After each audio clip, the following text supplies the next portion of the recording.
At Christmas dinner, my son announced that he would finally reveal the truth about Mom. However, when his so-called witness arrived, she walked straight toward me and said, "You didn't tell them what he asked me to do, did you? Don't forget to subscribe to the channel and comment where you're watching from." The snow had been falling since morning, covering the farmhouse in a blanket of white that should have felt peaceful. Instead, as I stood at the kitchen window watching my son Stephen pull into the driveway, something cold settled in my chest that had nothing to do with the December air seeping through the old window frame. I'm Eva Chenoweth, 65 years old, and I've lived in this house for 43 years. My late husband Thomas and I raised our 2 children here, worked this land, built a life that felt solid and true. Thomas passed 3 years ago, leaving me the house, the 40 acres, and a lifetime of memories. What he also left me, though I didn't know it then, was a target on my back. "Mom, you're going to love what I have planned for tonight," Stephen had said on the phone 2 days earlier, his voice carrying that edge of excitement that used to mean he'd aced a test or won a baseball game. Now, at 38, that same tone made my stomach clench. My daughter Carrie arrived next, her husband David trailing behind with their 2 teenagers. Carrie embraced me at the door, but her smile didn't quite reach her eyes. She'd been distant lately, taking Stephen's side in ways that confused me. We'd always been close, or so I thought. "How are you managing out here alone, Mom?" she asked, the same question she'd been asking with increasing frequency. "It's such a big house, so much upkeep." "I manage just fine," I replied, keeping my voice light. "Your father taught me well." The dining room filled gradually with family, my younger brother Paul and his wife, Stephen's wife Jennifer, Carrie's family. 16 people around the table Thomas had built with his own hands. The ham sat golden and gleaming at the center, surrounded by dishes I'd spent 2 days preparing. Everything looked perfect. Everything felt wrong. Stephen stood as we finished the main course, his wine glass raised. "Before dessert, I want to make an announcement." His eyes found mine across the table, and I saw something in them I'd never seen before. Triumph. "I've been doing some investigating, some long overdue investigating into our family's finances, into Mom's management of Dad's estate." The room went silent except for the ticking of the grandfather clock in the corner. "What are you talking about, Stephen?" I asked quietly. "I'm talking about irregularities, Mom. Discrepancies. I'm talking about how this farm, which Dad worked his whole life to build, has somehow been refinanced. Twice. I'm talking about accounts that don't add up and decisions made without consulting the family." He pulled a folder from beneath his chair. "I've hired a forensic accountant, and tonight, I'm going to finally reveal the truth about what you've been doing." My hands remained steady on my lap, though my heart hammered. "I've managed this estate exactly as your father wished. Everything I've done has been legal and transparent." "Has it?" Stephen's smile was cruel. "Because I have a witness coming.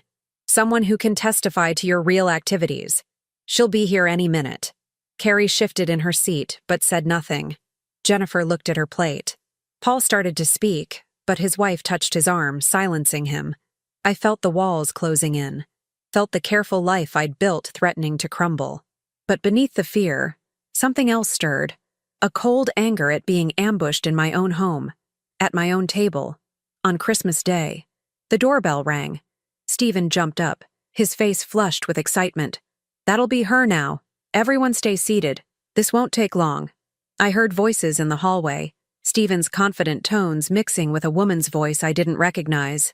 Then footsteps approaching the dining room. A woman in her 40s entered, professional in a gray suit, her dark hair pulled back severely. She carried a briefcase and wore an expression I couldn't quite read. Stephen gestured grandly toward me. "Mrs. Herman, please tell everyone what you told me about my mother's financial activities." But Mrs. Herman didn't look at Stephen. She walked directly to where I sat, her eyes locked on mine, and I saw something there that made me straighten in my chair. Not accusation. Something else entirely. "Mrs. Chenoweth," she said clearly, her voice carrying to every corner of the silent room.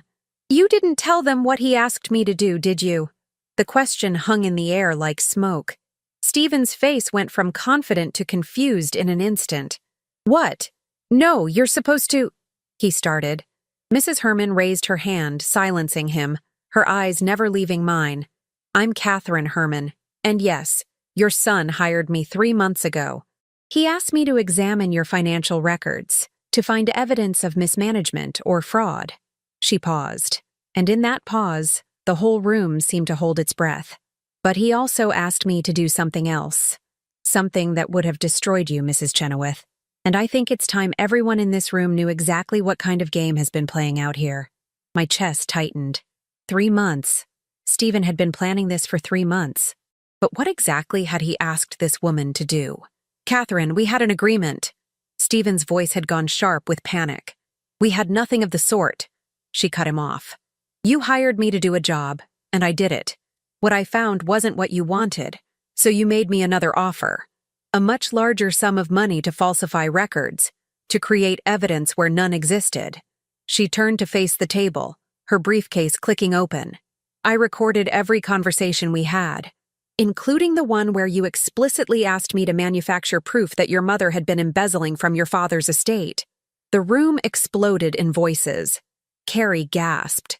Paul stood up, his face dark with anger directed at Stephen. Jennifer was crying. But I sat frozen, my mind racing. If Stephen had tried to bribe an accountant to fabricate evidence against me, what else had he done?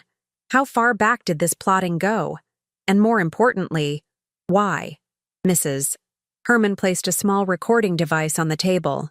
I came here tonight because Mrs. Chenoweth deserves to know what's been happening behind her back. And because when someone tries to hire me to commit fraud, I document everything. Stephen lunged toward the device, but Paul was faster, his hand slamming down on the table. Don't even think about it. My son's eyes met mine across the table, and I saw real fear there now. But I also saw something else. Desperation. This wasn't just about money or the farm. There was something deeper, something I was missing. Stephen, I said quietly, my voice cutting through the chaos, why don't you tell everyone the real reason you needed me discredited? His face went pale.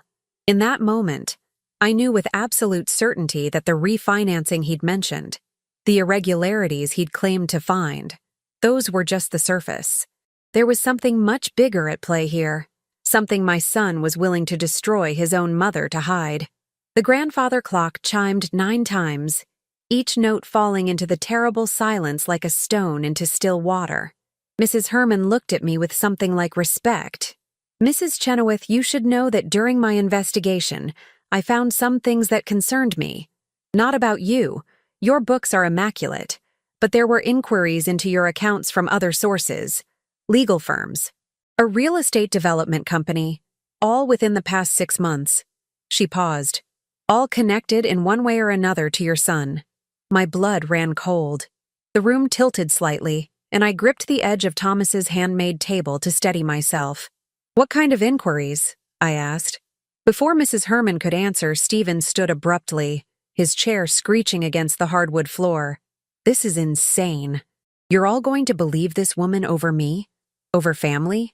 Sit down, Stephen, I said, my voice harder than I'd ever used with my children. Sit down, and for once in your life, tell the truth. But he didn't sit. Instead, he grabbed his coat from the back of his chair. I don't have to listen to this. Come on, Jennifer. His wife didn't move. She stared at him as if seeing a stranger. Jennifer, he said again, his voice rising. Now, what did you do, Stephen? Jennifer whispered. What did you really do? He looked around the room at all the faces watching him. His sister, his aunt and uncle, his own children. Then his eyes landed on me, and for just a moment, I saw my little boy again, the one who used to climb into my lap after nightmares. But that moment passed. His face hardened into something I barely recognized. You'll regret this, Mom, he said quietly. All of you will. Then he was gone, the front door slamming behind him, his footsteps crunching through the snow toward his car. The room remained silent until we heard his engine roar to life, and the sound of gravel spitting as he drove away too fast down the long driveway. Mrs. Herman placed a manila envelope on the table in front of me. Everything I found is in here. You're going to want to read it carefully, Mrs. Chenoweth, and you're going to want to call a lawyer. Tonight, if possible. My hands trembled slightly as I picked up the envelope. It was heavier than I expected. "What's in here?" I asked. Her expression was grim. "Evidence that your son has been trying to have you declared mentally incompetent for the past 4 months. He's been building a case, collecting statements, consulting with doctors about early onset dementia and Alzheimer's. He planned to use tonight's confrontation as proof of your financial irresponsibility, then follow it up with a competency hearing. If he'd succeeded, he would have gained control of your estate, including this farm." The words hit me like physical blows. My own son, my firstborn. But why? Carrie's voice was small, broken. Why would he do this? Mrs. Herman's next words changed everything. "Because this farm sits on top of one of the largest natural gas deposits in the county. And your brother signed an exploratory rights agreement with Apex Energy Development 6 months ago. An agreement that would be worth millions in signing bonuses and royalties. The only problem is, he doesn't own the land. Your mother does." The envelope slipped from my fingers, papers spilling across the Christmas tablecloth like fallen leaves. And in that moment, sitting in the house my husband built, surrounded by the ruins of what should have been a family celebration, I realized that the real mystery was just beginning. I didn't sleep that night. How could I? Every time I closed my eyes, I saw Stephen's face twisted with that strange mixture of desperation and rage. My son, the baby I'd nursed through colic and croup, the boy I'd taught to ride a bike, the young man who'd cried at his father's funeral. By 4 a.m, I was at the kitchen table with Mrs. Herman's envelope spread before me like a dissection, each document revealing another layer of betrayal. The exploratory rights agreement bore Stephen's signature, dated 6 months ago, just 3 months after Thomas's death. But what caught my attention was the clause about anticipated property acquisition. He'd signed away rights to land he didn't own, promising Apex Energy Development that he'd secure title within 12 months. The penalty for failure? $2 million. My hands shook as I set down that particular page. Stephen didn't have $2 million. He barely had $20,000 in savings, according to the financial disclosure forms I'd helped him complete for a business loan last year. If he couldn't deliver this property, he'd be ruined. But that didn't explain everything. I pulled out my laptop. Thomas had insisted I learn to use one, bless him, and started searching. Apex Energy Development. Natural gas deposits. County property records. 3 hours later, as weak winter sunlight began filtering through the kitchen windows, I'd pieced together a picture that made my blood run cold. Apex had approached Stephen directly, not through me. They'd done their geological surveys without my knowledge or permission, drilling test wells on the northwestern boundary where the property line was disputed with the Harrison farm next door.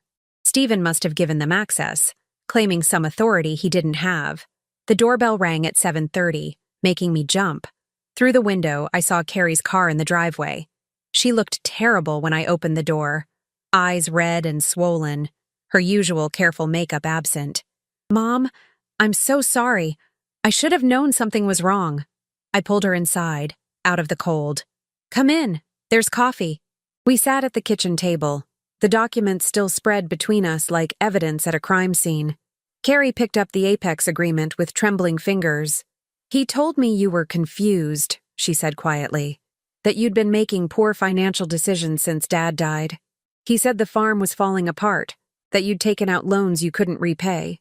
He showed me bank statements that seemed to prove it." "Forged," I said. Mrs. Herman confirmed it. "Everything Stephen has been telling you was a lie designed to make you doubt me." Carrie's face crumpled. "I believed him. My own brother. And I never questioned." She stopped, wiping her eyes. "David kept saying something felt off, but I told him Stephen wouldn't lie about something this serious." I reached across the table and squeezed her hand. "He's your brother. Of course you believed him. What are we going to do?" Before I could answer, my phone buzzed. An unknown number. I almost didn't answer, but something made me pick up. "Mrs. Chenoweth?" A man's voice, smooth and professional. "This is Richard Vance from Prestige Legal Services. I represent your son, Stephen Chenoweth. He's asked me to inform you that he's filing for an emergency competency evaluation. Given last night's erratic behavior and your documented financial irregularities, He believes immediate intervention is necessary for your own protection. My mouth went dry. Last night's erratic behavior? Your client tried to frame me with falsified evidence. That's not how Mr. Chenoweth describes the events. He claims you became hostile and irrational when confronted with legitimate concerns about your mental state. He has witnesses who will testify to your confusion and paranoia. Witnesses who were at that dinner saw Stephen try to hire someone to commit fraud. A pause. Mrs. Herman's testimony won't be admissible, I'm afraid. Attorney-client privilege. She wasn't his attorney, she was his accountant. Nevertheless, we'll be filing the petition this afternoon. The hearing is scheduled for next Wednesday. I'd suggest you retain counsel, Mrs. Chenoweth. Good day. The line went dead. Carrie was staring at me, her face pale. He's really doing it. Even after last night, he's still going through with it. I felt something harden inside me, like steel cooling into shape. Stephen thought I was just an old woman, confused and vulnerable. He'd counted on my silence, my politeness, my reluctance to fight my own child. He'd miscalculated. Carrie, I need you to do something for me. Go home and write down everything Stephen told you over the past 6 months. Every conversation about my supposed confusion, every document he showed you. Dates, times, exact words if you can remember them. Why? Because he's been planning this for months, and he's been recruiting allies. I need to know who else he's approached, what story he's been telling, and what proof he thinks he has. After Carrie left, I called Paul. My younger brother answered on the first ring, his voice tight with anger. Eva, I've been up all night. This is insane. Stephen always was ambitious, but this… Paul, I need your help. Can you ask around town? See if anyone's heard about these gas deposits, about Apex Energy, about Stephen making promises or deals? Already on it. I've got coffee with Bill Harrison in an hour. His farm borders yours on the north side. If Stephen gave anyone access to your land, Bill would have noticed. Be careful. If Stephen is desperate enough to try this, I don't know what else he might do. Paul's laugh was bitter. He's 38 years old and tried to steal his mother's home. I'm not afraid of him. But I was. Not physically. Stephen had never been violent. But desperation made people unpredictable, and my son was cornered. $2 million in penalties. A legal hearing in 6 days. And apparently witnesses willing to testify against me. I spent the rest of the morning calling attorneys. The first 3 were unavailable or unwilling to take a case on such short notice. The fourth, Darlene Donovan, a sharp-voiced woman in her 50s, listened to my story without interruption. Do you have the recording Mrs. Herman made? She asked. She gave me a copy. Good. Bring everything to my office this afternoon. 2 o'clock. And Mrs. Chenoweth? Don't talk to anyone about this case without me present. Not your son, not his lawyer, not anyone who claims they're just trying to help. By noon, Paul called back. His voice was grim. Bill Harrison says Stephen approached him 4 months ago, asking to lease access across Harrison's land to reach your northwest property line. Offered him $5,000 cash for 3 months of access. Bill turned him down, said it felt shady, but he saw trucks and equipment up there anyway. Drilling rigs, he thinks. Without my permission, on my land. That's trespassing. And if they drilled test wells, that's destruction of property. Eva, you could press charges. Not yet. I need to understand the whole picture first. But the picture was getting clearer and uglier by the hour. Stephen hadn't just signed a bad deal with Apex Energy. He'd actively helped them conduct illegal surveys on my property, presumably in exchange for promises about the eventual payout. He'd built his entire financial future on land he didn't own and had no legal claim to. And when I hadn't conveniently died or handed over the deed, he'd decided to take it by force. The meeting with Darlene Donovan was efficient and thorough. She listened to Mrs. Herman's recordings, examined every document, and made notes in a leather portfolio. Your son has made several mistakes, she said finally.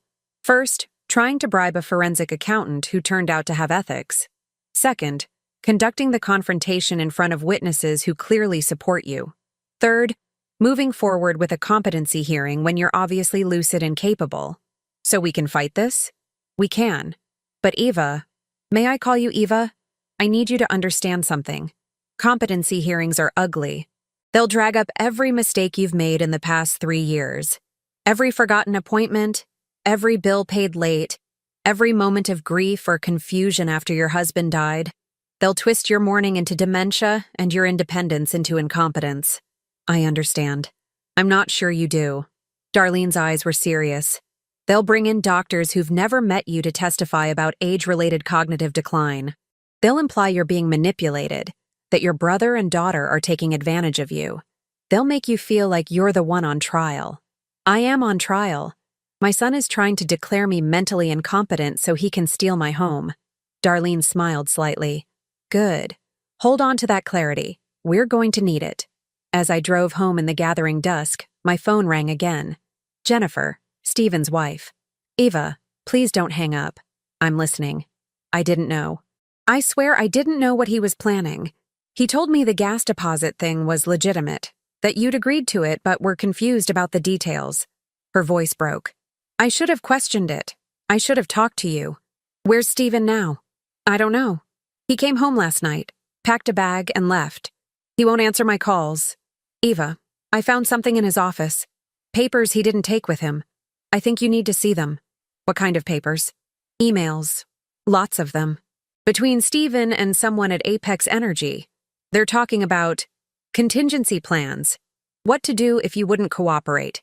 There's mention of a medical facility, a place for... She stopped, unable to continue. My hands tightened on the steering wheel. For people with dementia? Yes. Eva. They'd already picked out the place. They had a room reserved. This wasn't just about getting control of the farm.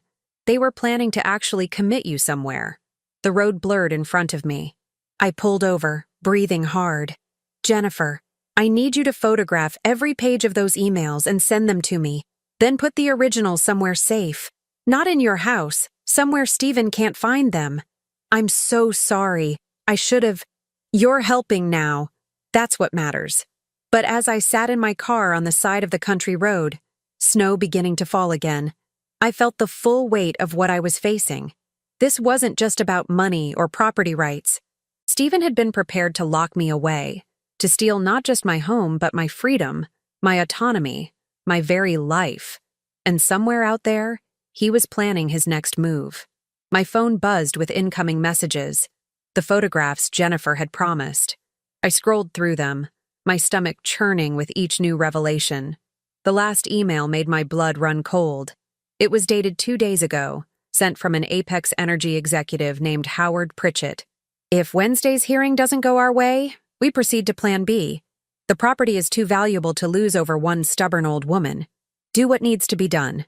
I sat in the dark car, watching snow accumulate on the windshield, and realized that the fight for my home had become something much more dangerous. My son wasn't just trying to steal from me anymore. He was being pressured by people with millions of dollars at stake, and they'd just given him permission to do whatever it took. I didn't go home that night. Instead, I drove to Paul's house and showed him the emails Jennifer had sent. We sat at his kitchen table while his wife made coffee neither of us would drink, and I watched my brother's face darken with each message he read. Ava, this is a threat. Do what needs to be done? That's not legal maneuvering. That's something else entirely. He looked up at me, fear evident in his eyes. You need to go to the police. And tell them what? That my son's business partners sent a vaguely worded email? Paul, they'll say I'm paranoid. That I'm exactly what Stephen claims. A confused old woman seeing conspiracies everywhere. Then what are you going to do? I thought about that question for a long time. What was I going to do? I was 65 years old, facing my own son in a legal battle that could cost me everything. Smart people would have told me to settle, to negotiate, to give Stephen enough to make this nightmare go away. But I kept thinking about Thomas, about the 43 years we'd spent building this life, this farm, this legacy, about the way he'd held my hand in those final weeks and made me promise to be strong, to hold on to what we'd created. I'm going to find out exactly what Stephen has done, I said finally. Every deal, every lie, every person he's convinced to stand against me. And then, I'm going to dismantle his entire plan piece by piece. Paul's wife touched my shoulder. You know we're with you, Eva. Whatever you need. What I needed was information, and I knew exactly where to start. The next morning, I drove to the county records office. The clerk, a young woman named Amy who'd gone to school with Carrie, greeted me warmly. "Mrs. Chenoweth, how nice to see you. What brings you in?" "I need to see all property records related to my farm. Surveys, boundary disputes, any recent filings."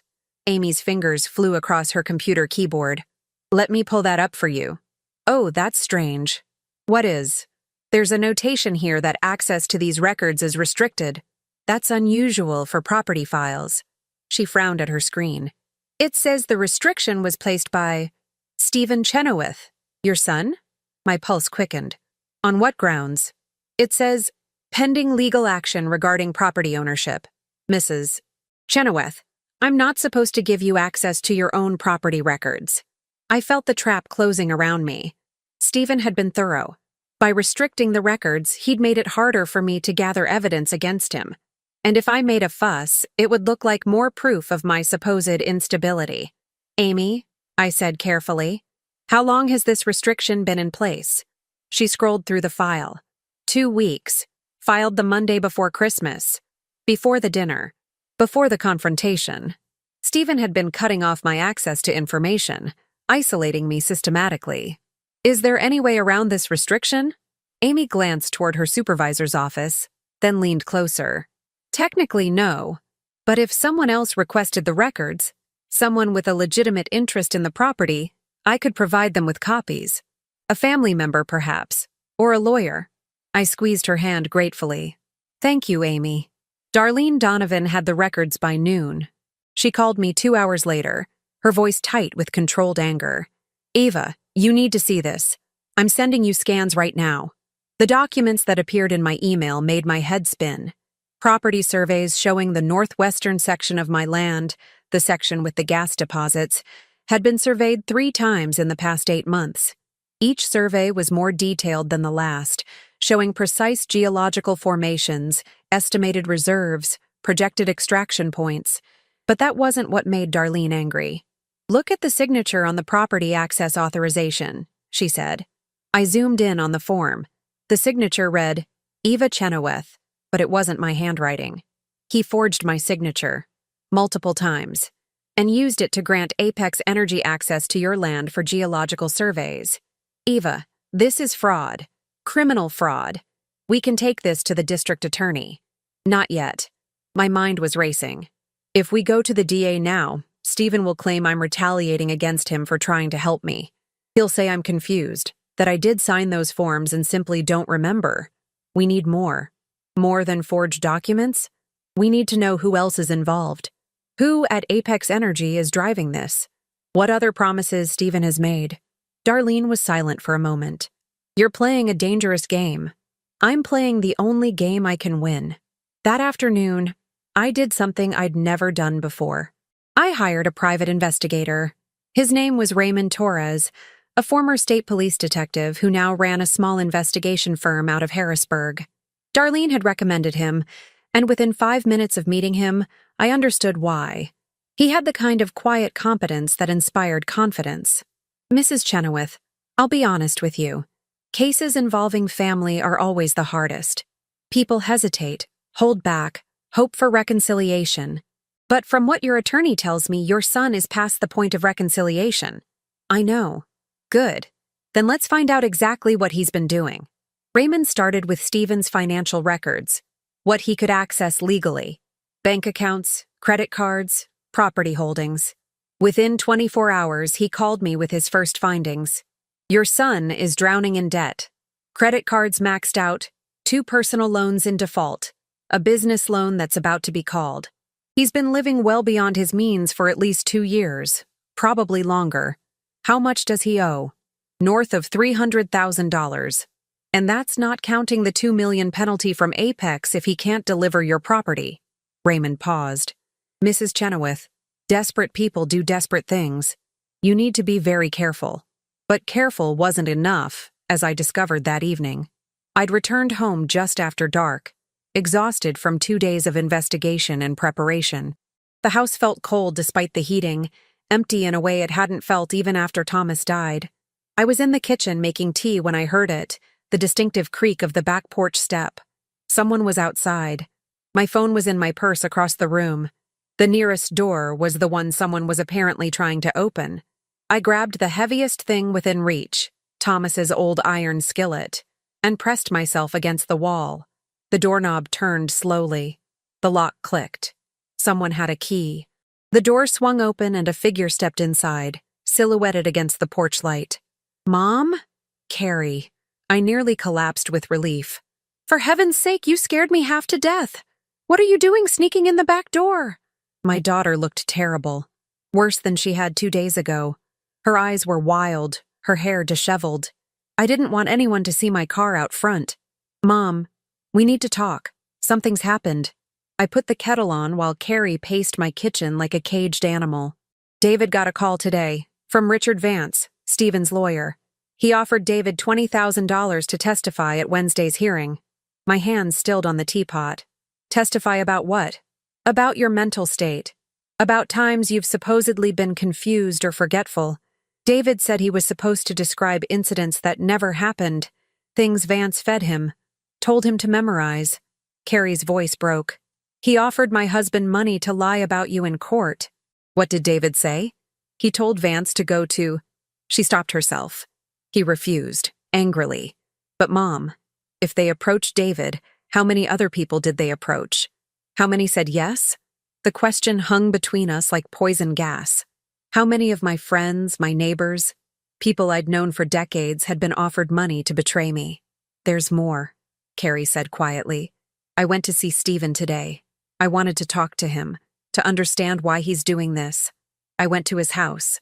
And he wasn't there. But I still have a key from when we used to check on their place during vacations. So I let myself in."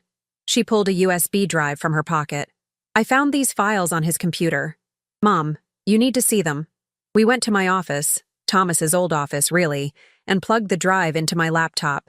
There were dozens of documents, emails, scanned files. Carrie clicked on one labeled Phase 2. It was a detailed plan, a timeline, and every single step was designed to destroy me. Phase 1 had been the Christmas confrontation, designed to publicly establish my supposed mental decline. Phase 2 was the competency hearing, but there was also a Phase 3, and it made my blood run cold. "Temporary conservatorship," Carrie read aloud, "to be established immediately following successful competency ruling. Stephen Chenoweth to be appointed conservator with full control of assets, including authorization to make medical decisions and placement recommendations." "Placement recommendations?" I repeated numbly. The facility. They were really going to commit me. "It gets worse," Carrie scrolled down. "Look at the financial projections." The spreadsheet was detailed and damning. It showed the Apex Energy payment, $5 million in signing bonuses and anticipated royalties. It showed Stephen's debts paid off. It showed the sale of my farmhouse, my home, for development. It showed me in a memory care facility with monthly costs paid from Mother's estate. He'd planned every detail, my imprisonment, my impoverishment, the destruction of everything Thomas and I had built, all for money. But the last document Carrie opened was the one that truly broke something inside me. It was an email thread between Stephen and someone named Howard Pritchett at Apex Energy. The messages went back 8 months, to just after Thomas's funeral. "Mr. Chenoweth, we understand your mother is recently widowed and may be vulnerable to persuasion.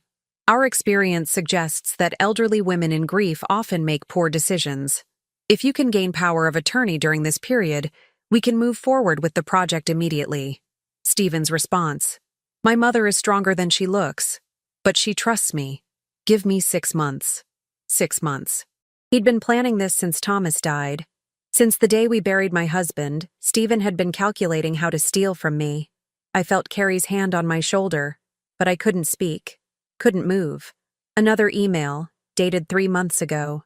"The window is closing, Stephen. Your mother is recovering from her grief, becoming more engaged with the property. If we don't act soon, we'll lose our opportunity. Consider accelerated measures." Stephen's reply: "I understand. Proceeding with competency strategy. We'll have doctors' evaluations by month's end." Doctors' evaluations. I'd never seen any doctors for evaluations, which meant, "He's been paying doctors to write reports about you," Carrie said, her voice shaking, "without ever examining you. Mom, this is more than fraud. This is criminal conspiracy." The final email was dated yesterday, after the Christmas disaster, after Mrs. Herman's betrayal of his plan. It was from Pritchett to Stephen. "Your incompetence has jeopardized a $5 million project. We've invested considerable resources based on your assurances. The hearing Wednesday is your last chance. If you cannot deliver, you will face the full consequences of your breach of contract. And I assure you, Mr. Chenoweth, those consequences extend far beyond financial penalties. You've made promises to very serious people. I suggest you keep them." Carrie and I stared at the screen in silence. "Mom," she finally said, "Stephen isn't just desperate, he's trapped. These people, Apex Energy, they're threatening him. That doesn't excuse what he's done." "No, but it explains it. He's in over his head with dangerous people, and he saw you as his way out." She looked at me, tears streaming down her face. "I'm so sorry. I should have seen it. Should have protected you." I pulled my daughter into my arms, and for a moment, we were just a mother and child crying together in a dark office. But then I pulled back, wiping my eyes. "How many people know you took these files?" "No one." Stephen's laptop was in sleep mode. I copied everything and left. "I don't think he'll know." "Good, because we can't let him find out what we know. Not yet." "What are you going to do?" I looked at the screen, at the evidence of my son's betrayal displayed in cold, clinical detail. "I'm going to let him think he still has a chance. Let him walk into that hearing Wednesday thinking he holds all the cards." I met Carrie's eyes. "And then I'm going to show him exactly what a stubborn old woman can do when someone threatens her home." My phone rang. Unknown number. Against my better judgment, I answered. The voice on the other end was smooth, cultured, and absolutely terrifying in its calm certainty. "Mrs. Chenoweth, my name is Howard Pritchett. I believe it's time we had a conversation." "Mrs. Chenoweth?" Howard Pritchett's voice was patient, as if he had all the time in the world. "Are you still there?" I gestured frantically for Carrie to stay quiet. "I'm here." "Good. I was concerned when you didn't answer immediately. I understand you've been under considerable stress lately." The false sympathy in his voice made my skin crawl. "I think it's time we spoke directly, without intermediaries. Your son has made this situation far more complicated than it needed to be. My son broke into my property records, forged my signature, and tried to have me declared incompetent. I'd say he's made it plenty complicated." A soft chuckle. "Yes, Stephen does have a talent for making messes, which is why I'm calling you directly. Mrs. Chenoweth, let me be frank. Apex Energy Development has invested significant resources in the geological surveys of your property. We've identified deposits worth potentially $40 million over the next decade. Your son promised us access, but clearly he overstepped his authority. He had no authority. It's my land." "Precisely. Which is why I'm proposing we bypass Stephen entirely and deal directly with you. A fair market agreement, generous terms, immediate signing bonus of $1 million. You keep your home, your independence, and gain financial security. Everyone wins." It sounded reasonable, almost tempting, which made it dangerous. "And what happens to Stephen?" "That's between him and his creditors. Not your concern. He's my son. He's a man who tried to steal from you." Pritchett's voice hardened slightly.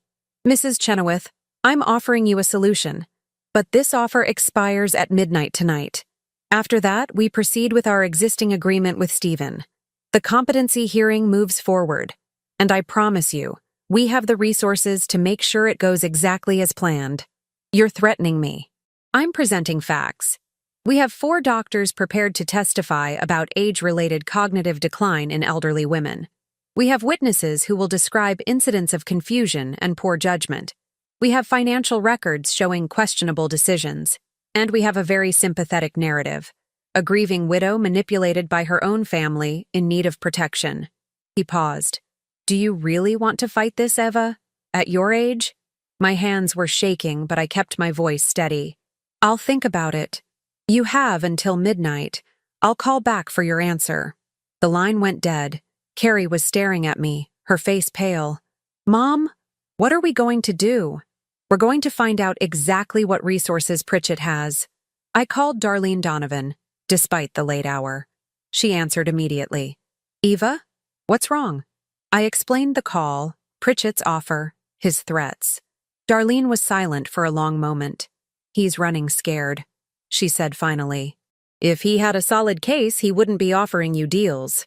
He'd just crush you in court. The fact that he called means something spooked him. Mrs. Herman's testimony? Possibly. Or someone else got cold feet. But Ava, you need to understand, these corporate legal teams are ruthless. If they've lined up 4 doctors and multiple witnesses, they have the budget to make this extremely painful for you. So what do I do? First, don't accept anything. Second, let me make some calls. Third, get some sleep. You're going to need your strength for what's coming." But sleep was impossible. Carrie stayed with me that night. Both of us camped in the living room with every light on and the doors locked. At some point around 2 in the morning, exhausted and wired on coffee, I started looking through the old photo albums Thomas had kept. There we were on our wedding day, impossibly young.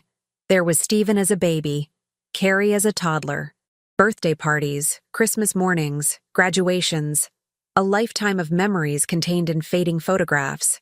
"Mom?" Carrie's voice was soft. "Do you ever regret it? Staying here on the farm? You could have done anything. You were so smart." "I chose this life," I said. "Your father, this land, raising you and Stephen. I have no regrets about those choices. Even now? Especially now. Because this farm isn't just property, Carrie. It's 43 years of your father's sweat and love. It's every morning he woke before dawn to work the fields. It's every fence he mended, every roof he repaired, every tree he planted thinking about the grandchildren who'd climb them someday." My voice broke. "I won't let Stephen erase that. I won't let strangers dig up this land and walk away with millions while erasing everything your father built." Carrie took my hand. "Then we fight. Then we fight." Darlene called at 7 in the morning. "Eva, we have a problem. A serious one." My stomach dropped. "What now?" "I've been served with a motion to have me removed as your counsel. Apex Energy's lawyers are claiming conflict of interest. That I've advised you to reject a generous settlement offer that would be in your best interest, and that I'm acting out of my own financial motivation rather than your welfare. That's ridiculous. It's strategic. If they can get me removed, you'll have to find new counsel 3 days before the hearing. No attorney worth their salt can prepare a competency defense in 3 days. Darlene's voice was grim. They're trying to make sure you walk into that courtroom alone and unprepared. Can they actually do this? They're filing it as an emergency motion. The judge will hear it tomorrow morning.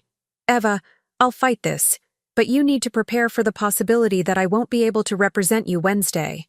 After she hung up, I sat in my kitchen feeling the walls close in. Every direction I turned, another obstacle appeared. Every move I made, they countered with something worse. Raymond Torres arrived at 9 with more bad news.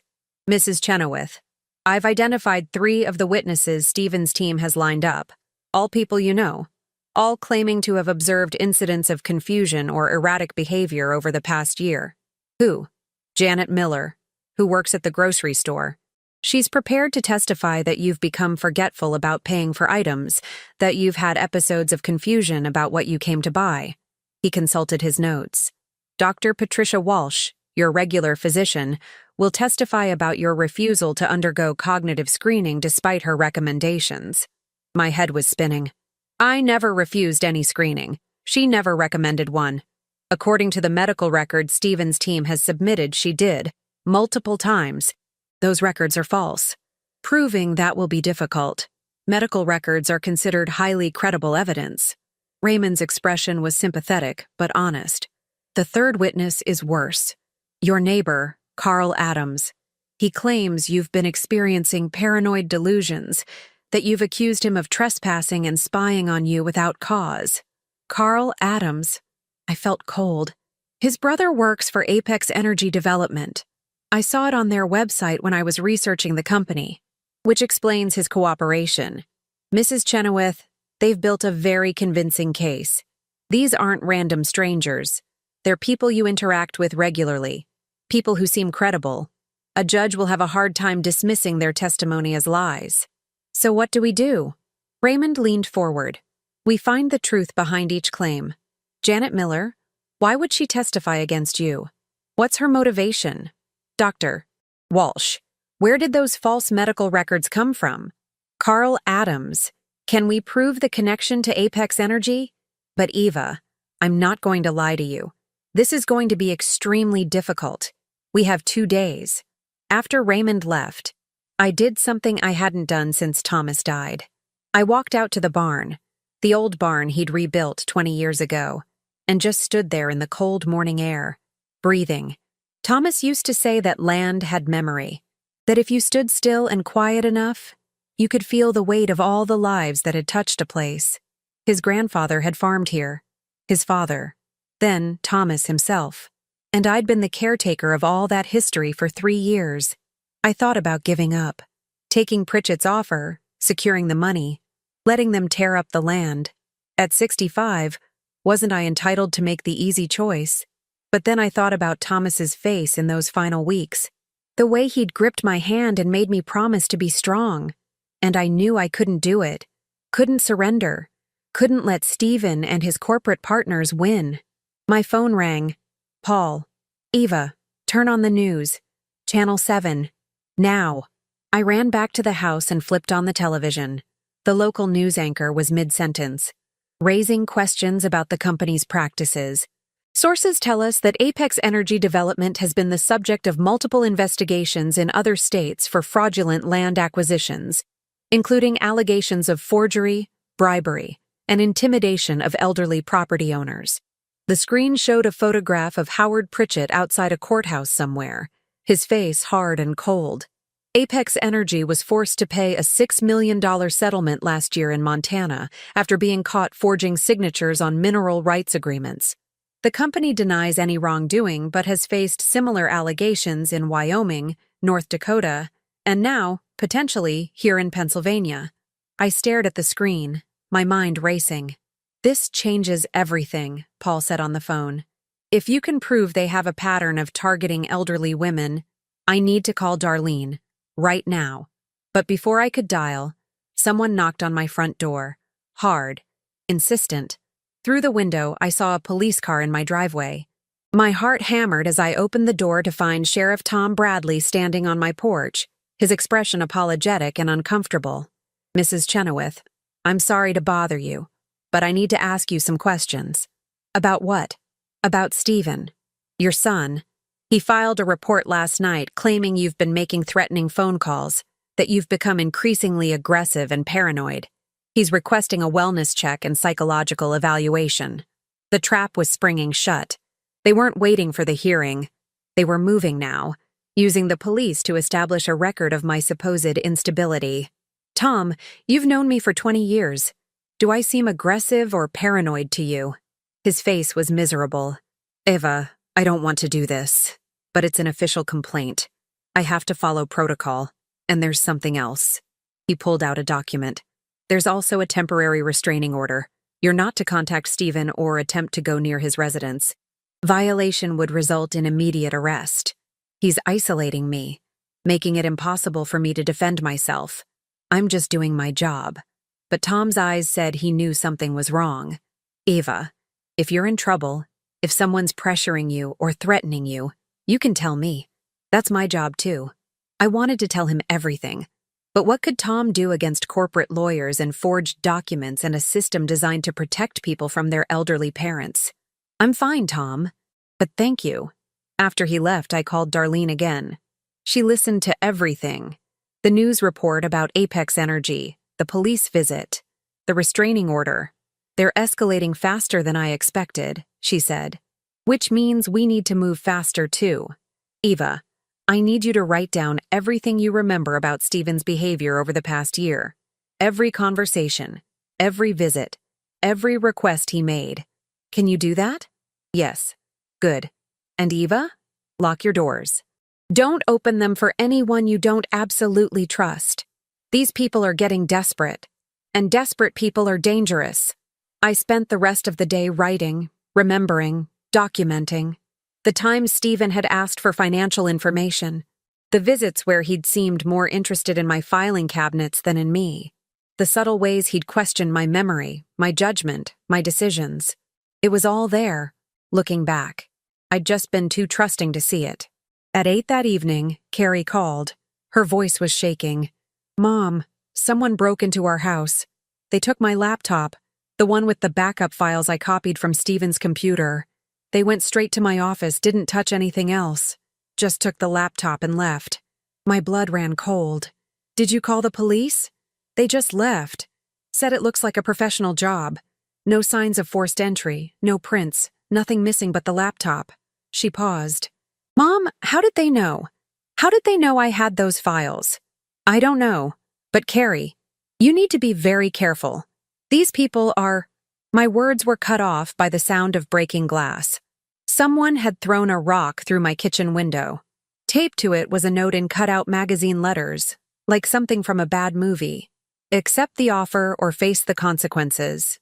I stood there, glass crunching under my feet, holding that threatening note, and felt something fundamental shift inside me. They wanted me scared, wanted me to feel helpless and alone.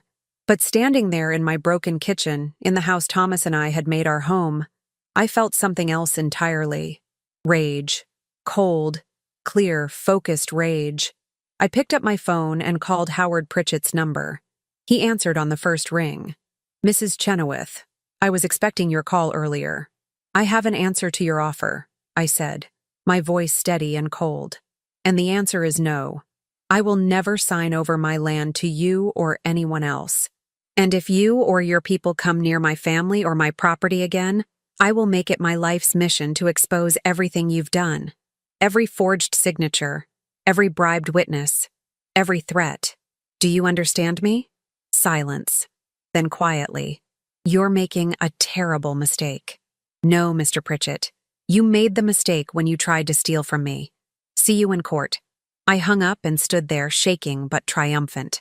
Then my phone rang again. A text message from an unknown number. It was a photograph. Taken tonight, judging by the darkness. It showed Carrie's house, her children's bedroom window. The message below read, "You should have taken the deal." I called Carrie immediately. "Get the children and go to Paul's house. Right now. Don't pack. Don't wait. Just go." "Mom, what's wrong?" "They sent me a picture of your children's bedroom window. Taken tonight." My voice was shaking now, the rage giving way to fear. "Carrie, these people are threatening your babies. Go. Now." I heard her yelling for David, the scramble of movement. "We're leaving." "Mom, what are you going to do?" What I should have done from the beginning. "I'm going to finish this." After I hung up, I sat in my broken kitchen and did something I hadn't done in years. I prayed. Not for victory or revenge, but for wisdom. For the strength to protect my family. For the clarity to see the path forward. Then I called Raymond Torres. "I need you to do something for me. Tonight. And I need you to trust me even though what I'm asking sounds insane. I'm listening. I need you to get a message to Stephen. Tell him I want to meet. Tomorrow morning, 9 o'clock, at the farm. Just him and me. No lawyers, no witnesses. Tell him I'm ready to negotiate a settlement." Raymond was silent for a moment. "Eva, after everything that's happened—" "I know, but trust me. Can you do it?" "I can. But what are you planning?" "To show my son exactly who his mother is." The next call was to Darlene Donovan. "The motion to remove you? When does the judge hear it?" 8 o'clock tomorrow morning. "Can you stall it? Keep them tied up in that courtroom as long as possible?"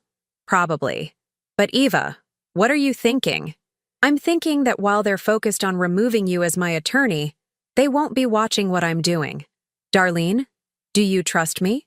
"Against my better judgment, yes." "Then buy me time. As much as you can." My final call was to Catherine Herman, the accountant who'd started this entire chain of events by refusing to falsify my records. "Mrs. Herman, I need your help. One more time." "What do you need?" "Everything you have on Apex Energy Development. Every document, every recording, every piece of evidence about their practices. And I need you at my farm tomorrow morning at 9:30. "Mrs. Chenoweth, what are you planning?" "I'm planning to win." I didn't sleep at all that night.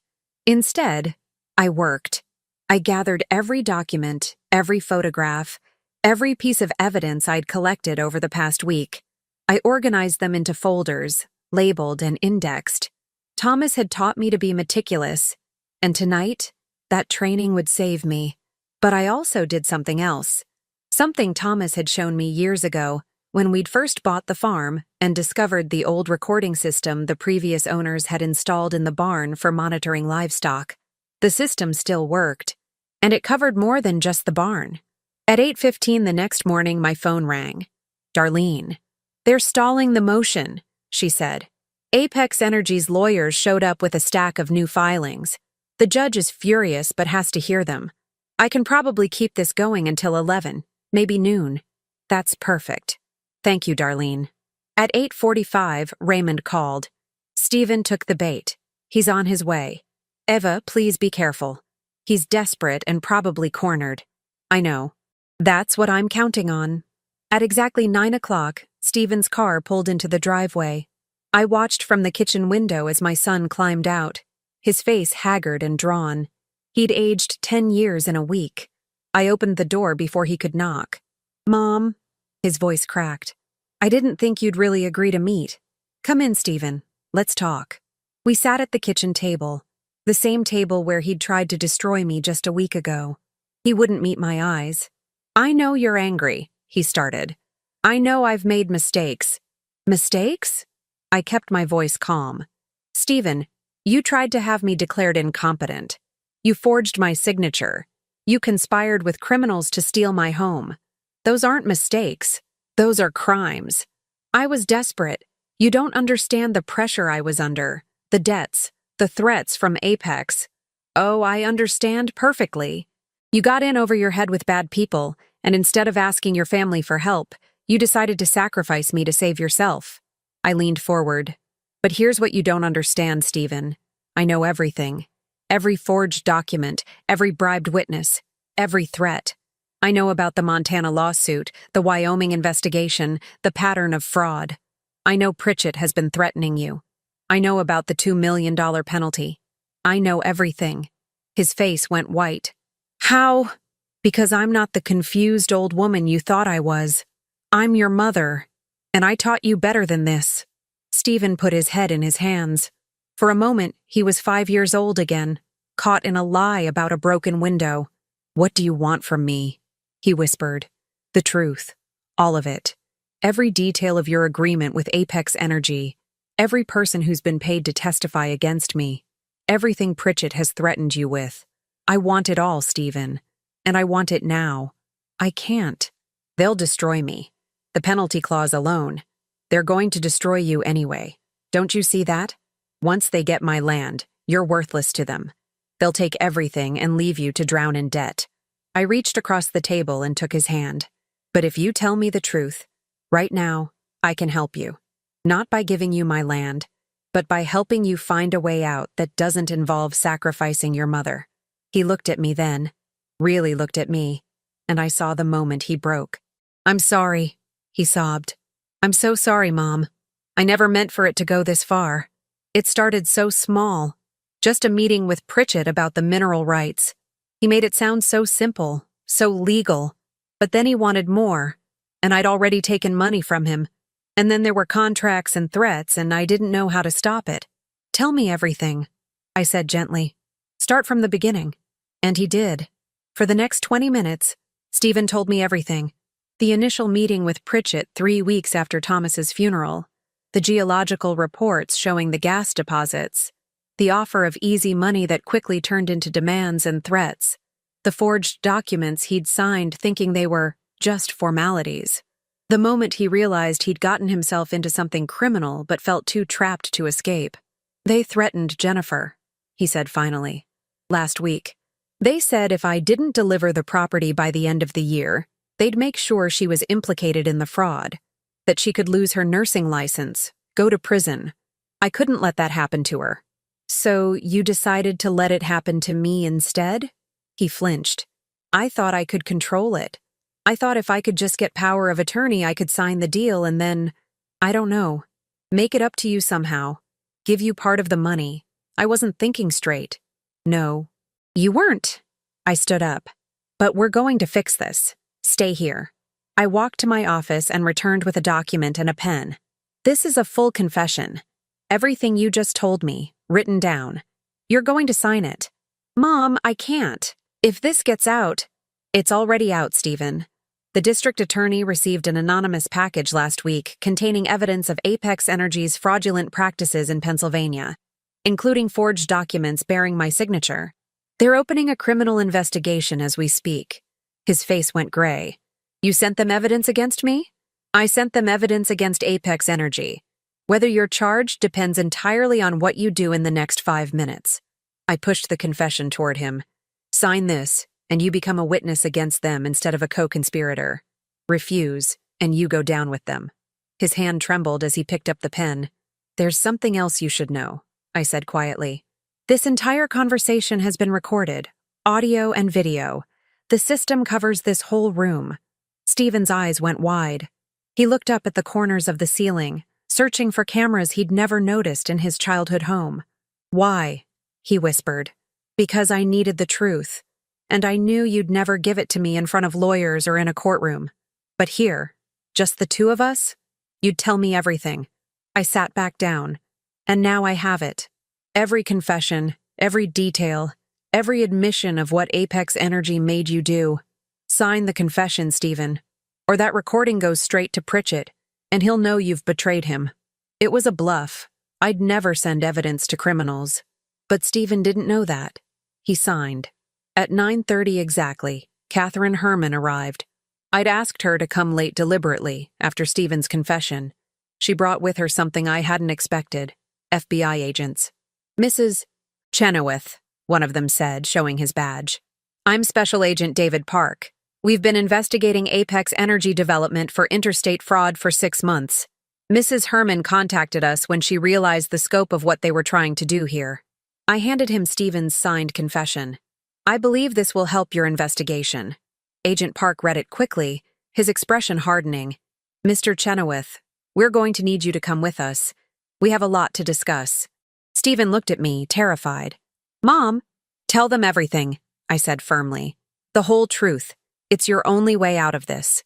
As they led Stephen to their car, another vehicle pulled into my driveway. Howard Pritchett, flanked by 2 lawyers. He climbed out, his face a mask of false concern. Eva, I heard you were meeting with Stephen. I wanted to make sure you weren't being pressured. Mr. Pritchett, Agent Park interrupted, stepping forward. I'm Special Agent David Park, FBI. I have some questions about your company's activities in Pennsylvania, Montana, Wyoming, and North Dakota. Specifically, regarding your practice of targeting elderly property owners for fraudulent mineral rights agreements. Pritchett's mask slipped. I don't know what you're talking about. Then you won't mind coming to our field office to discuss it. We have quite a bit of evidence to show you. Agent Park nodded to his partner, who stepped forward with handcuffs. Howard Pritchett, you're under arrest for conspiracy to commit fraud, forgery, and interstate racketeering. I watched from my porch as they read Pritchett his rights and loaded him into their vehicle. His lawyers were shouting about warrants and rights and lawsuits. But the FBI agents were calm and professional. Catherine Herman stood beside me. How did you know to call the FBI? I didn't. I called the district attorney about the forged signatures. But when I researched Apex Energy, I found complaints filed with federal agencies going back 3 years. I assumed someone was already investigating. I just helped move things along. She smiled. You're a remarkable woman, Mrs. Chenoweth. I'm a mother protecting her home. That's all. But there was one more confrontation coming, and this one would be the hardest. At 10:30, Sheriff Tom Bradley arrived with a court summons. The competency hearing was still scheduled for 2 o'clock. Tom, thank you for bringing this personally. Ava, I wanted you to know, Judge Herman called me this morning. There's been some motion filed by your attorney, but Apex Energy's lawyers are insisting the hearing go forward. He looked uncomfortable. They're saying if it's canceled now, it looks like you used improper influence. It's fine, Tom. I'll be there at 2 o'clock. Are you sure? After everything that's happened? I'm sure. I want that hearing. I want it on the record that I'm perfectly competent to manage my own affairs. The courthouse was packed. Word had spread about the FBI arrests that morning, and apparently half the county wanted to see what would happen next. Carrie and Paul were there, sitting in the front row. Jennifer sat alone in the back, looking lost and broken. Darlene Donovan met me at the entrance. "Eva, you should know, the witnesses are all here. Janet Miller, Dr. Walsh, Carl Adams. They're still planning to testify against you. Good. Let them." The judge, Helen Herman, no relation to Catherine or Carl, called the hearing to order at 2:15. Stephen's lawyer, Richard Vance, stood to make his opening statement. But before he could speak, Darlene stood. "Your Honor, I have new evidence that fundamentally changes the nature of these proceedings. Evidence that only came to light this morning." "Objection," Vance said immediately. "This is clearly a delaying tactic." "Overruled," Judge Herman said. "Ms. Donovan, what evidence?" Darlene placed a thick folder on the judge's bench.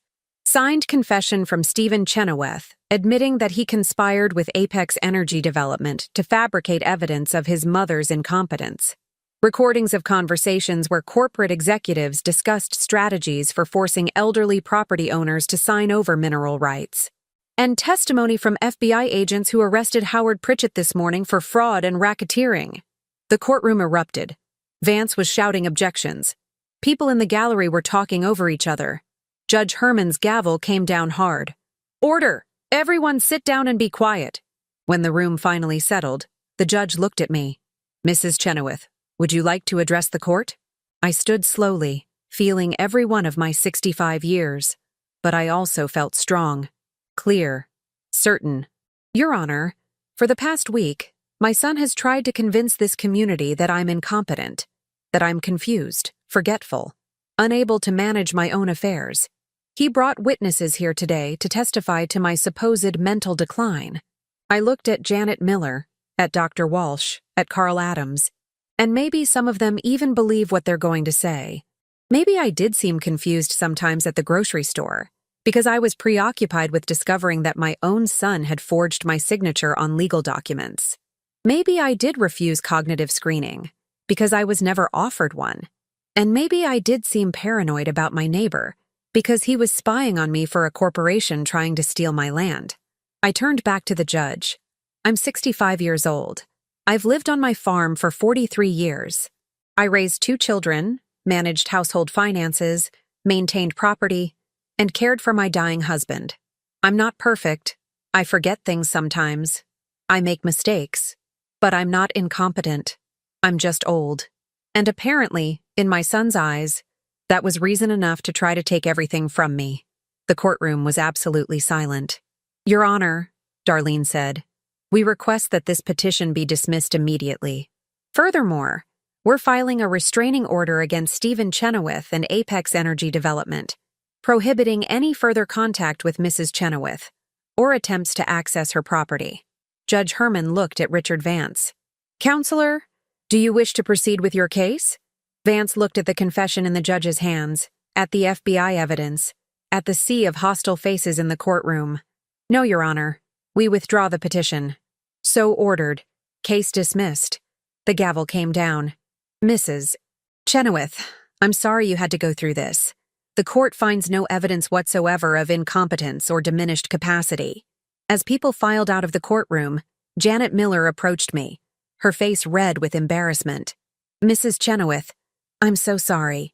They told me you'd been having memory problems, that you'd asked for help remembering your shopping. I thought I was helping you by documenting it. They lied to you, Janet.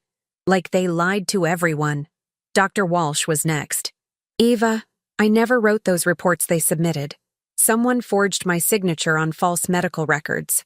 I've already contacted the medical board to file a complaint." Even Carl Adams mumbled an apology, though his was less convincing. "They offered me $5,000, said it was just a formality, that you'd already agreed to everything." I looked at these people, my neighbors, people I'd known for years, and saw how easily they'd been manipulated. How a corporation with enough money could twist the truth, could turn community against family, could nearly destroy an innocent woman's life. But they hadn't succeeded, because I'd been smarter, more prepared, more determined than they'd anticipated. Carrie hugged me in the courthouse hallway, crying, "Mom, you did it. You actually did it. We did it. You, me, Paul, Darlene, Catherine Herman. We all did it together." What happens to Stephen now? I looked toward the exit, where my son was being led away by FBI agents. He looked back once, and our eyes met. There was shame there, and fear, but also something else. Relief, maybe, that it was finally over. "That's up to him now," I said. "And the legal system. I can't protect him from the consequences of his choices. Do you think you'll ever forgive him?" I thought about that question as we walked out of the courthouse into the cold December afternoon. The snow had started falling again, covering the world in white. "I don't know," I said honestly, "but I know I'll survive this, because that's what we do, Carrie. We survive, we endure, and we protect what matters." 3 months later, I stood at the same kitchen window where this entire nightmare had begun, watching the spring thaw turn my fields from white to brown, to the first hints of green. The window had been repaired, the house cleaned, but some things couldn't be fixed so easily. Stephen pleaded guilty to conspiracy and fraud as part of his cooperation agreement with the FBI. The judge had been lenient: 18 months in a minimum security facility, 3 years probation, and 500 hours of community service. It could have been so much worse. The prosecutor had initially wanted 5 years, but Stephen's testimony against Apex Energy executives had been crucial to their case. Howard Pritchett got 15 years. So did 3 other Apex executives. The company itself was dissolved, its assets seized to pay restitution to the dozens of elderly property owners they'd defrauded across 6 states. My case had been the one that finally brought them down, but I took no satisfaction in that. Too many people had been hurt before someone stopped them. I visited Stephen once, 3 weeks after his sentencing. The facility was depressing in its sterile efficiency. Gray walls, fluorescent lights, the smell of industrial cleaner trying to mask something unpleasant underneath. He looked smaller somehow. Not physically, but diminished, hollowed out. "I didn't think you'd come," he said, sitting across from me at a plastic table in the visiting room. I almost didn't. We sat in silence for a while. "What do you say to your child who tried to destroy you? How do you reconcile the baby you nursed with the man who forged your signature and plotted your imprisonment?" "I'm sorry," he finally said. "I know that's not enough. I know sorry doesn't fix anything, but I need you to know that I am sorry. Every day I wake up and remember what I did, and I'm sorry." "Why, Stephen? That's what I can't understand. We were never wealthy, but we were never desperate either. Why did you need more so badly that you'd do this?" He stared at his hands. "I wanted to be someone important, someone who mattered. Dad was this giant in my mind. He built that farm from nothing, raised a family, everyone respected him. And I looked at my life and saw mediocrity. A middle management job, a mortgage I could barely afford, credit cards maxed out trying to maintain appearances." His voice cracked. "When Pritchett approached me, offered me millions, I thought it was my chance. My one shot at being the man Dad was. Your father was a good man because he had integrity, Stephen, not because he had money. I know that now. I knew it then, really. But I didn't want to know it." He looked up at me with red-rimmed eyes. "Do you think you'll ever forgive me?" I thought about that question carefully. Forgiveness was complicated. It wasn't something you decided once and then it was done. It was something you worked toward day by day, choosing again and again not to let bitterness consume you. "I don't know," I said honestly. "Maybe someday. But Stephen, even if I do forgive you, things will never be the same between us. You broke something that can't be fully repaired. You understand that?" He nodded, tears spilling down his cheeks. "I understand. But you're still my son. And when you get out of here, if you've learned something, if you've changed, we'll figure out what kind of relationship we can have. It won't be what it was, but maybe it can be something. That's more than I deserve. Probably. But that's what parents do. We give our children more than they deserve and hope they grow into it." Jennifer divorced him 6 weeks after his sentencing. I couldn't blame her. She'd built a life with a man who turned out to be someone completely different than she thought. She'd lost her trust, her security, her future. She was rebuilding now, staying with her sister in Pittsburgh, looking for work. I sent her money once, anonymously through Carrie, knowing she'd never accept it if she knew it came from me. She had her pride, and I respected that. Carrie, on the other hand, had moved closer. She and David found a house just 15 minutes from the farm, close enough to help, but far enough to maintain independence. She visited twice a week, bringing the grandchildren, helping with chores I didn't really need help with but accepting, because I understood she needed to do something to make up for believing Stephen's lies. "You can't blame yourself," I told her one afternoon in April as we planted tomatoes in the garden. "He's your brother. You were supposed to believe him." "But I should have questioned it. Should have talked to you first before just accepting his version of events." "Maybe. But Carrie, families are built on trust. If we spend all our time questioning each other's motives, interrogating every statement, what kind of family is that?" She wiped dirt from her hands, looking at me with Thomas's eyes. "How are you so calm about this? How are you not angry all the time?" "Oh, I'm angry. Some days I'm furious. I wake up at 3 in the morning remembering what Stephen tried to do, and I want to scream." I patted soil around a tomato plant. "But anger is like a fire, sweetheart. It can keep you warm or it can burn your house down. You have to decide what kind of fire you're going to feed." Paul and his wife hosted Easter dinner that year. It felt strange, celebrating a family holiday without Stephen. His empty chair at the table was like a wound that wouldn't heal. But we were healing in other ways. Learning to be a family again, even diminished. "Have you thought about what you'll do with the land?" Paul asked me as we cleaned up after dinner. "The gas deposits are still there. You could sell the mineral rights to a legitimate company, make millions." I'd thought about it. Of course I had. The money would be life-changing. I could set up trust funds for Carrie's children, help Paul and his wife retire comfortably, ensure I'd never be a financial burden on anyone. But every time I considered it, I thought about Thomas, about the way he'd loved this land, not for what it could give him, but for what it was. The trees he'd planted, the fences he'd mended, the soil he'd tended. "No," I said finally. "I'm not selling anything. This land stays as it is." "Eva, that's a lot of money to walk away from." "It's not walking away. It's choosing what matters more. And this land, this farm, what Thomas and I built here, that matters more than any amount of money." Paul hugged me. "You're a better person than most people, you know that. I'm just an old woman who knows what she values. That's all." But the truth was more complicated than that. I'd learned something over these 3 months of recovery and reflection. I'd learned that wisdom wasn't about having all the answers. It was about knowing which questions to ask. It was about understanding that strength wasn't the absence of fear, but the ability to act despite it.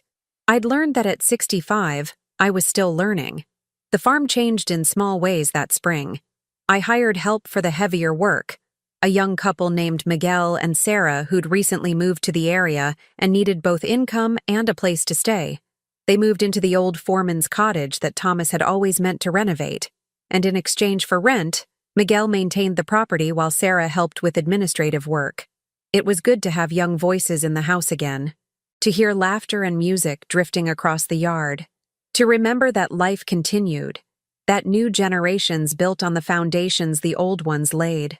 Darlene Donovan stopped by one afternoon in May with papers for me to sign. Final legal documents closing out the various cases and lawsuits that had spawned from Stephen's actions. "You know," she said as we sat on the porch with iced tea, "I've been practicing law for 30 years. I've seen a lot of family disputes, but I've never seen someone handle a situation like this with such grace." "Grace?" I laughed. "Darlene, I was terrified the entire time. I didn't sleep for weeks. I had moments where I wanted to give up, to let Stephen have what he wanted just to make it stop. But you didn't. That's what grace is, Eva. Not the absence of fear or doubt, but the choice to move forward despite them." She sipped her tea. "You taught me something through all this. You taught me that age isn't a weakness to be exploited. It's a strength to be respected." After she left, I walked out to the barn, Thomas's barn, rebuilt with his own hands 20 years ago. I'd been avoiding it since Christmas. Couldn't bear to enter the space where so many memories lived. But today felt different. Today felt like maybe I could start reclaiming the places that had been tainted by Stephen's betrayal. Inside, everything was as Thomas had left it. His tools hung neatly on the wall. His workbench stood ready for projects that would never be completed. And in the corner, covered with a tarp, was the rocking chair he'd been building before he got sick. For grandchildren, he'd said. For lazy summer afternoons on the porch. I pulled off the tarp and ran my fingers over the smooth wood. It was nearly finished. Just needed sanding and a coat of stain. Thomas had always been so careful with his work, so patient.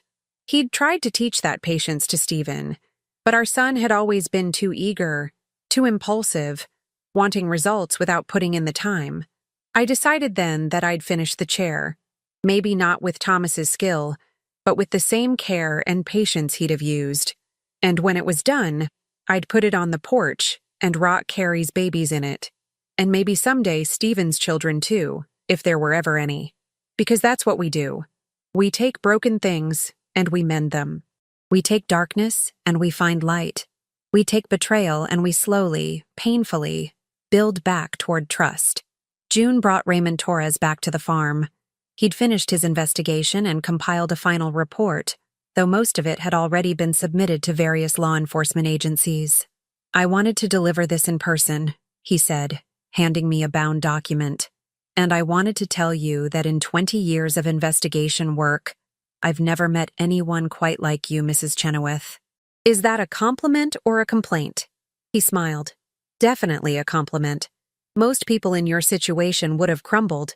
They'd have accepted the settlement, signed over the property, anything to make the pressure stop. But you stood your ground. I had help. A lot of help. You had people willing to help because they believed in you. That's not luck, Ava. That's character. He stood to leave, then paused. What will you do now? With the farm? With your life? The same thing I've always done. Live, work, take care of what matters. Maybe be a little more careful about who I trust. I walked him to his car. But not too careful. Trust is what makes us human. Fear is what makes us prisoners. Catherine Herman came by in July with her own goodbye. She'd accepted a position in Chicago, leaving Pennsylvania behind for new opportunities. I'll never forget you, she said as we said our farewells. When Stephen first hired me, I thought it was just another routine audit. I never expected to end up in the middle of a federal investigation, testifying against a major corporation, helping bring down a conspiracy. She laughed. You made my life very interesting, Mrs. Chenoweth. I'm sorry about that. Don't be. It reminded me why I got into this profession in the first place. Not just to crunch numbers, but to protect people, to make sure the truth comes out. You gave me that reminder. After she left, I stood on the porch watching the sun set over my fields. The same fields Thomas had worked, that his father had worked before him. The same land Stephen had tried to steal, that Apex Energy had tried to exploit.